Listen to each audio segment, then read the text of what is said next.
Yo, what is going on, Cover One crew? Welcome back to the show. Hope everybody's doing great on this Sunday. You know why, man? We got some football stuff to talk about because the NFL draft is coming fast. I love it. It's going to be on Thursday. Get ready. Get your popcorn ready. We're talking a good one today. It's Will Levis, quarterback from Kentucky. And I mean, there's a lot of, up and down discussions on what is Will Levis. Who is he as a quarterback? Is he good enough? Is he going to be in the top 5? Lots of things to discuss with a Will Levis. Admittedly, right off the bat, I will say, I had concerns, great concerns on his game, but as I dove in further on his film, I'm starting to believe just a little bit more that he could be something in the pros. Before we get started, smash that like button, hit that subscribe button for me, help us grow this channel that much more. But let's talk about Will Levis, Mr. Cannon for an arm. There are plenty of things to get excited about when we discuss a talent like a Will Levis. He's got natural God-given ability that you just cannot coach up, and that's what you're kind of hoping. It's in the same respect of how they viewed Josh Allen. A lot of, red flags, concerns, potential issues.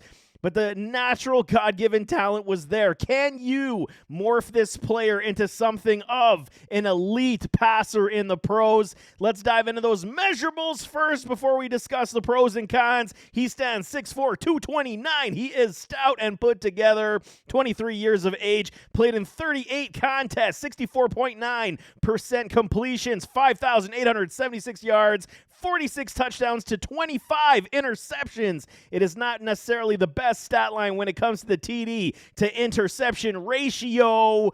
But, he did show a lot of good flash, and he did show some, inadequacy in that respect as well. So let's dive into those pros, because there is a list of pros and cons that I do got on this man. He is he has a well-built frame, I should say. Very muscular. Probably, one of the better body frames for the quarterback class outside of an Anthony Richardson. I think that Will Levis is right there when it comes to the stature and body build. He does look very good in that sense. Spends a gym rat. He just spends his time in the gym, bulking up.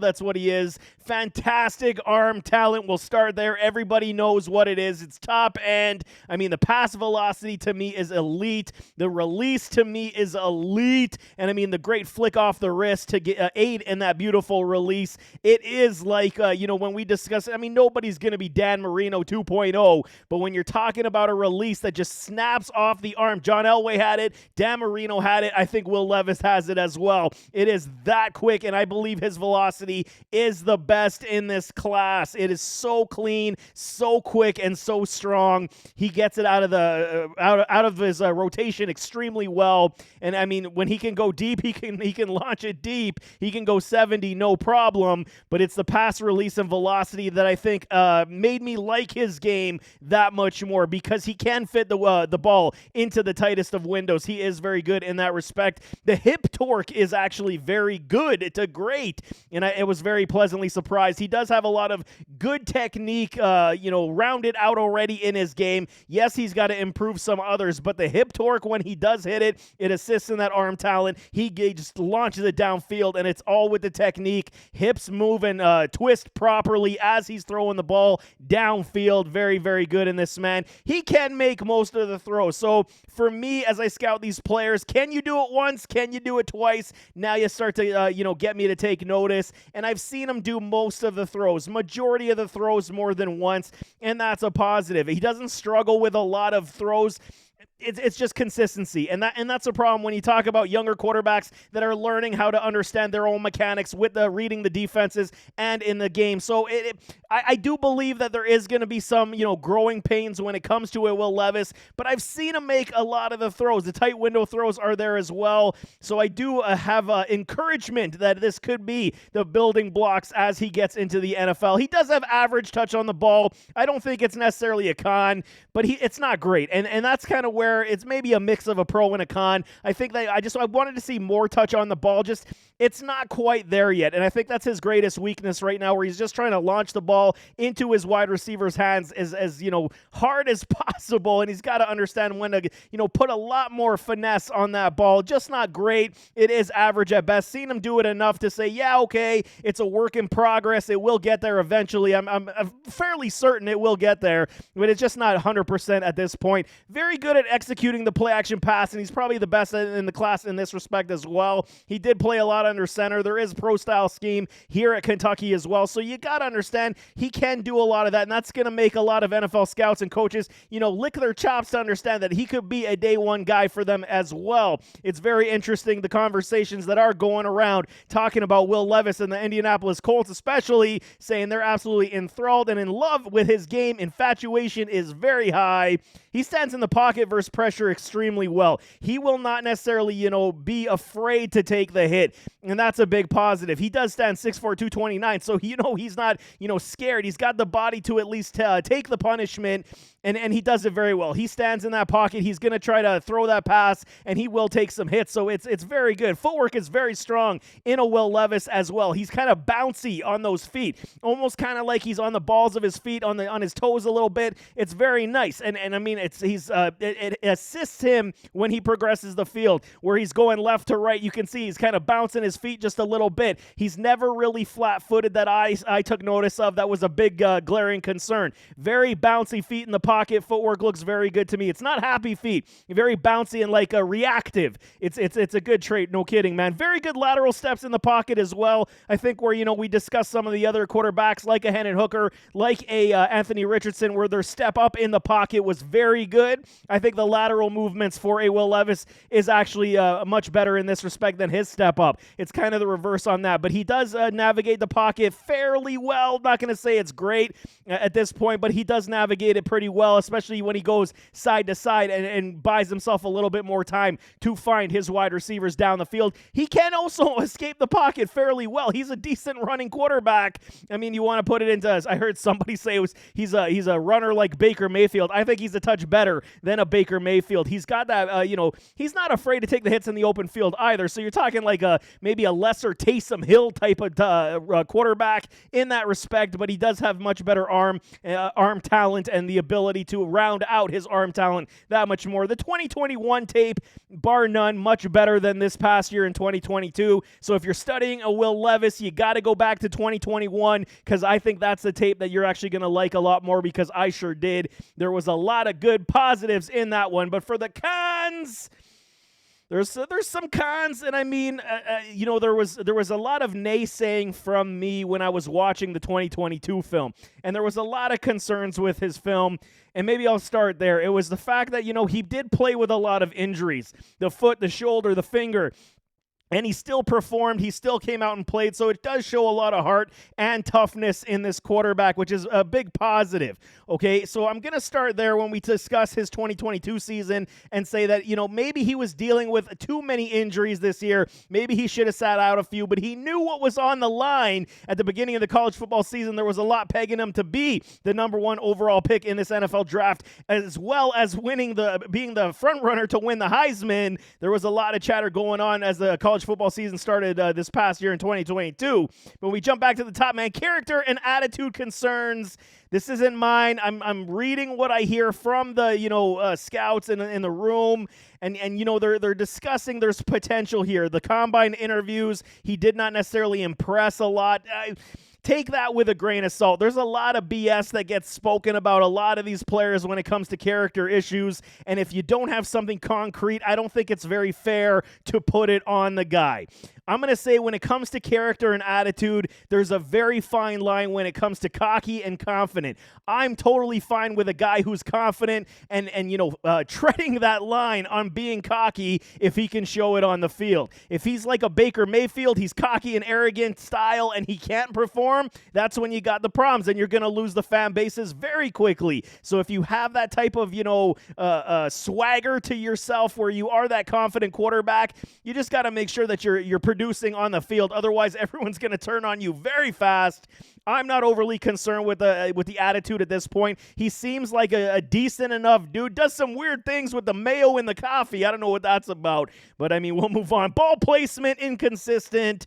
Touch passes inconsistent. So, I mean, this is where we're going with this. And, I mean, the ball placement to me, I mean, there's a lot of schemed up plays with the bubble screens, the short outs that gave him a lot of his statistics as well. A lot of yak yard runners that they did have on the wide receiver room here. So, I mean, the ball placement to me is the biggest issue, where I, talk up a guy like CJ Stroud. I talk up a guy like Bryce Young, and I say, the ball placement in these gentlemen is absolutely phenomenal. That's kind of the height where you're looking to get to if you're a Will Levis. I mean, you can have the cannon of the arm, but if you cannot hit your wide receivers outside of going deep or going short, then you definitely got a big, big concern on your hands. There's going to be a lot of things he's got to round out of his game, and ball placement improvements and touch pass improvements are definitely number one on the docket for him to improve. Accuracy issues are definitely present in a Will Levis. Comes again potentially with, instincts or field reading, progressions, scheme on the defense, understanding where they are. And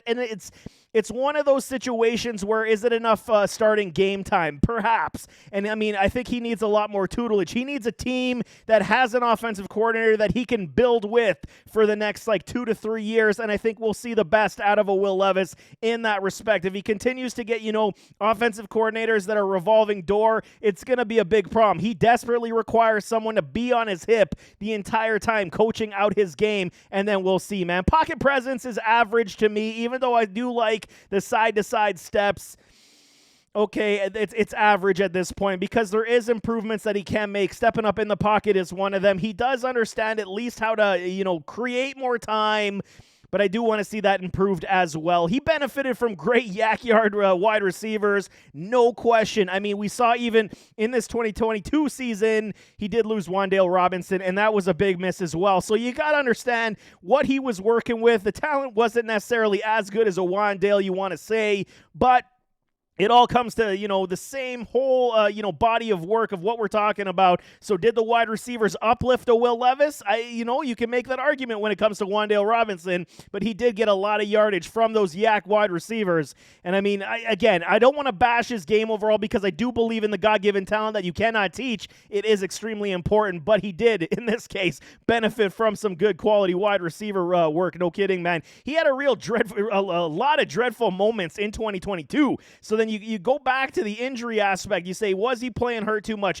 The offensive scheme in Kentucky, was it great? There was so many, pauses and question marks that I had and saying, well, why is he not reading the field properly? Why can't he hit that one? It's not very good. Stats are relatively meek for a 23-game starter as well. Like I said, the interception to TD ratio, not good at this point. Comes again with the, instinct problem, reading the field, trying to do too much, trusting that your arm talent is top end, so you're going to fit every single throw. No bueno, because you're going to throw these interceptions, and that's what we saw in Tennessee. That game was, if you want to see a dreadful contest, you go and watch Will Levis versus Tennessee. It was not good whatsoever. Tennessee had them locked up for days.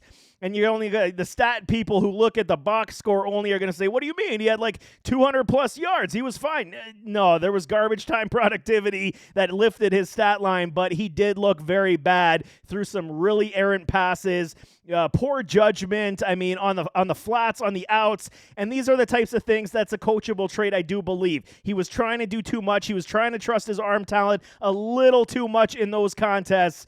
And I think that once he understands, he's gonna get that type of stuff coached out because his arm talent is far too good to waste on a pretty bad system. So I'm really hoping he gets with somebody like the Colts who could, potentially, it's a good situation. What else can I say? You got Jonathan Taylor that can handle 400 touches from the backfield. It's going to be a great safety blanket for him. So, the Colts, if it is true, the rumors saying that they are infatuated with his game, would not be a terrible spot, especially playing in a dome where the team can go really fast and he's got a cannon of an arm, would be very, very good for sure. The only other thing, I just got to put it down, and I understand certain situations, dictate terms. He couldn't beat out Sean Clifford in Penn State. And Sean Clifford is, he's nothing really special. No offense to Sean Clifford, but we got to talk about talent as talent. And, you wonder why. He just didn't fit in at Penn State, decides to transfer to Kentucky, and then he becomes the 2-year starter. So, it happened. Same deal with Hendon Hooker at Virginia Tech. It just didn't work out. He had to transfer, and then, it was a stroke of genius in that respect where you got to play where you're going to have the best opportunity to show your talents, and I think it was a good move for him, for Will Levis, to move to Kentucky, but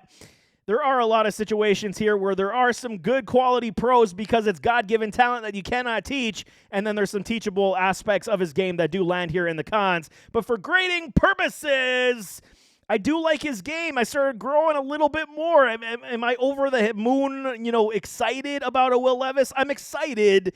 I don't know if I'd be the guy in the corner in the boxing match, on his side at this point, but I am rooting for him because I think he is a good quality product. 76.7%, I got his grade score as we sit today, so he is on the grading map right now, the lowest out of the top five quarterbacks that I got right now. And that's not an indication to say that I think he's going to bust. That just indicates for me that he just didn't hit all the check boxes that I was hoping he was going to hit. And I had to downgrade simply because of those instinctual problems, the accuracy issues, the horrific games that he did play. There is a lot of upside. And I think if we're talking full-on upside quarterbacks, Will Levis does have a very high ceiling. It's just, will he be able to get there? Those are the questions that I do possess right now on him today.